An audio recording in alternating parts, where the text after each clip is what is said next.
7 દિવસમાં રસ્તા રિપેર કરો બાકી આંદોલનની ચીમકી પણ ઉચ્ચારવામાં આવી છે। રાજકોટના વોર્ડ નંબર 11 માં ખરાબ રસ્તાને લઈ લોકોમાં રોષ જોવા મળ્યો છે। નેતા જ્યારે આવે ત્યારે રોડ બને, ટેક્સ આપતા લોકો માટે સુવિધા ન હોવાની વાત સ્થાનિક લોકોએ કરી છે। કે જલ્દી ને જલ્દી આ રસ્તા રિપેરિંગ કરાવો। જો તમે જલ્દી ને જલ્દી આ વસ્તુ રિપેરિંગ નહીં કરાવો 7 દિવસની અંદર, તો અમે પછી હવે રસ્તા રોકવા આંદોલન કરવાની ફરજ પડશે અમને, જેથી કરીને નમ્ર વિનંતી છે અમારી। આટલી રજૂઆત, આટલો વિરોધ છતાં પણ નેતાઓ કેવી ઊંઘમાં સૂતા હશે એમને ખબર, પરંતુ જ્યારે લોકો રોડ ઉપર ઉતરી આવે, હાય હાયના નારા લગાવે, ઉગ્ર વિરોધ કરે, એ પછી પણ જો નેતાઓ, અધિકારીઓ, મનપા કચેરીના કોઈ જવાબદાર વ્યક્તિ ન જાગે તો કુંભકર્ણની નીંદમાંથી, ઊંઘમાંથી જાગો।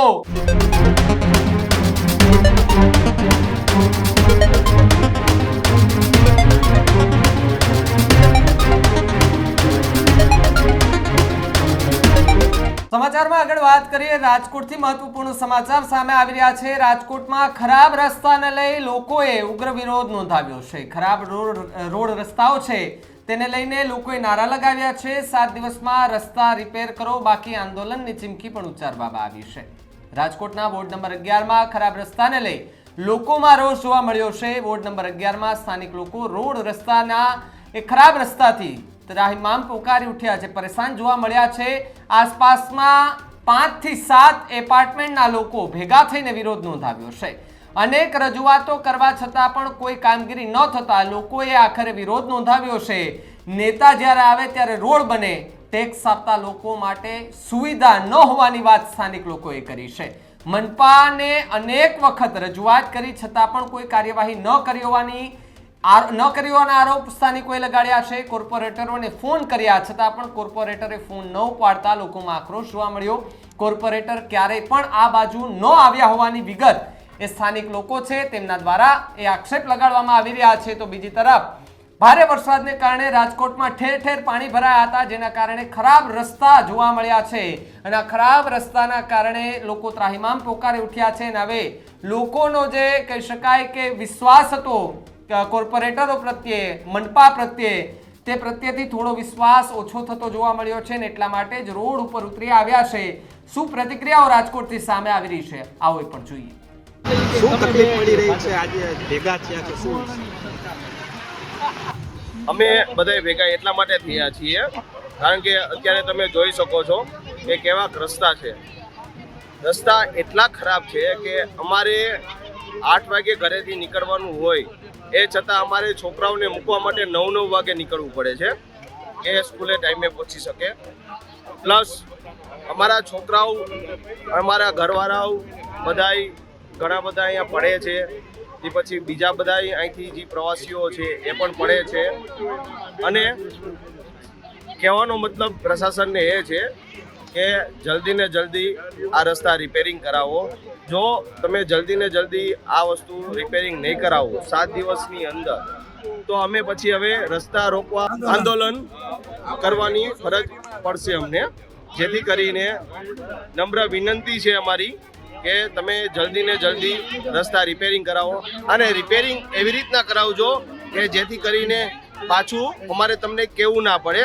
જેથી કરીને હમણાં થોડાક ટાઈમ પહેલાં કીધું હતું તો એક જેસીબી આવ્યું, અડધો કલાક ખાલી રહ્યું, અડધો કલાકમાં રહી અને વહી ગયું, અને હતું એના કરતાં પણ બહુ ખરાબ કર્યું।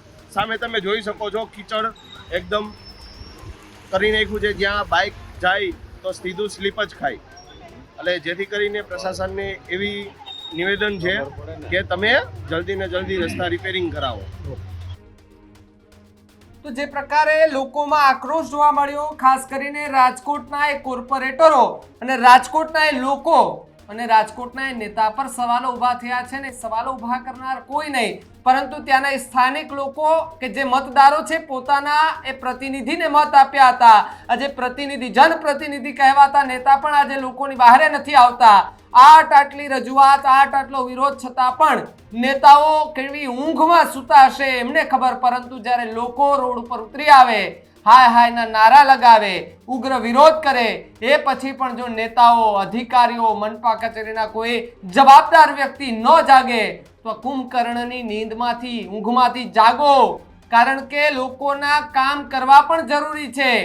પછી એવું ન બને કે જ્યારે ચૂંટણીઓ આવે એ પહેલા આપણે રોડ રસ્તા સારા કરી દઈએ, પરંતુ ચૂંટણી પૂરી થયા બાદ આ જ પ્રકારના દ્રશ્યો એ સામે આવતા હોય છે. આ રસ્તા ઉપરથી એક નેતા જો પસાર થાય તો પણ હું કહી દઉં કે વાહ, આ નેતા અહીંયાથી પસાર થયા, ખૂબ સારી વાત છે. બાકી આવા ખરાબ રસ્તામાંથી કયો નેતા એવો છે કે જેને અહીંયાથી પસાર થશે?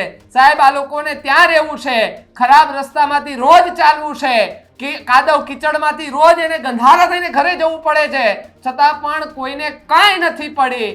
આ જે તંત્રના જે અધિકારીઓ છે, જે સ્થાનિક તંત્ર છે, કોર્પોરેટરો છે, સાહેબ ચૂંટાઈને મોકલી આ માટે નથી મોકલતા. લોકો એ માટે મોકલતા હોય કે અમારા માટે કામ કરે, અમારી સુખ સુવિધાઓ અમને આપે, અમે એ માટે એને મત આપીને જીતાવીએ છીએ. પરંતુ એકવાર તમે મત આપીને જીતાડી દો, પછી જો અહીંયાથી ઓલા જાદુગરની જેમ ટોપલીમાં નાખે એટલે કેમ ગાયબ થઈ જાય. આપણે વોટ નાખીએ છીએ, પછી અધિકારી કે પછી તે પેલા નેતાઓ કે પછી જે અધિકારીઓ હોય અથવા તો જે કોર્પોરેટર હોય એ ક્યાંથી વહી જાય કોઈને ખબર નથી. બસ આ જ પ્રકારની સ્થિતિનું નિર્માણ રાજકોટમાં થયું છે.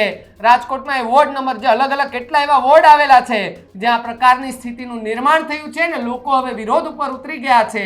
વિરોધ એટલી હદે થયો છે કે એવી પણ વાત જાણવા મળી છે કે લોકોએ વિસાવદરવાળી થશેના નારા પણ લગાવી દીધા છે.